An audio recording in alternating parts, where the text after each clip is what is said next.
জাতীয়তাবাদী যুবদলের কেন্দ্রীয় কমিটির সভাপতি পদে আলোচনায় কে এই মামুনুর রশিদ মামুন।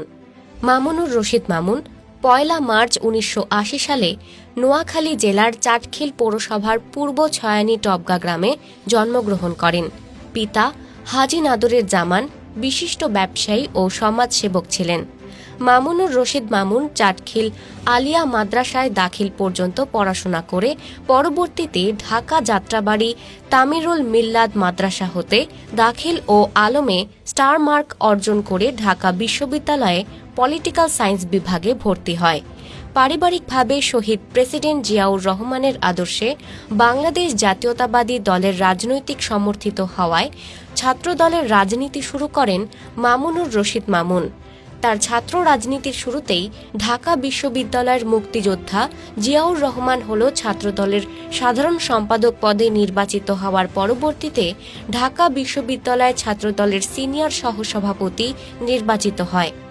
ঢাকা বিশ্ববিদ্যালয়ে গুরুত্বপূর্ণ দায়িত্ব পালনের পর কেন্দ্রীয় ছাত্রদলের ধর্ম বিষয়ক সম্পাদক নির্বাচিত হওয়ায় পরবর্তীতে তাকে পেছনে তাকাতে হয়নি।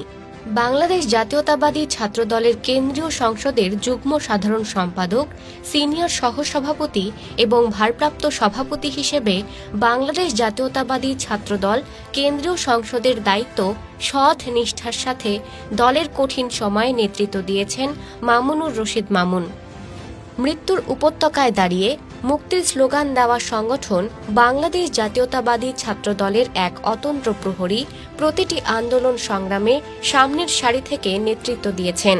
প্রতিনিয়তই লড়াই করেছেন এদেশের মানুষের অধিকার আদায়ের প্রতিটি সংগ্রামে। বর্তমানে মামুনুর রশিদ মামুন বাংলাদেশ জাতীয়তাবাদী দল বিএনপির কেন্দ্রীয় নির্বাহী কমিটির সদস্য হিসেবে দায়িত্বরত আছেন। স্বৈরাচার আওয়ামী লীগের বিরুদ্ধে ছাত্র জীবন থেকেই লড়াই আন্দোলন সংগ্রাম শুরু করেন রাজপথের সাহসী যোদ্ধা মামুনুর রশিদ মামুন। ছাত্র জীবন থেকে একাধিকবার কারাবরণ করতে হয়েছে, তবুও পিছু পা হয়নি মামুনুর রশিদ মামুন। স্বৈরাচার খুনি হাসিনার রক্তচক্ষু উপেক্ষা করে বাংলাদেশের জাতীয়তাবাদী দলের প্রতিটি মিছিল, মিটিং, প্রোগ্রাম সফলভাবে পালন করেন মামুনুর রশিদ মামুন। করোনা মহামারী কালে ও বন্যা থেকে শুরু করে দেশের প্রতিটি প্রতিকূল মুহূর্তে মানুষের পাশে ছিলেন মামুনুর রশিদ মামুন। ঢাকা বিশ্ববিদ্যালয়ের সবুজ চত্বর থেকে শুরু করে সারা বাংলাদেশের ছাত্রদলকে নেতৃত্ব দিয়ে আসা এক অদম্য সৎ সাহসী মামুনুর রশিদ মামুন হয়ে উঠেছেন জিয়া পরিবারের আস্থাভাজন। আগামীতে যুবদলের কেন্দ্রীয় কমিটিতে সভাপতি পদে দেখা যেতে পারে মামুনুর রশিদ মামুনকে, এমনটাই প্রত্যাশা সবার।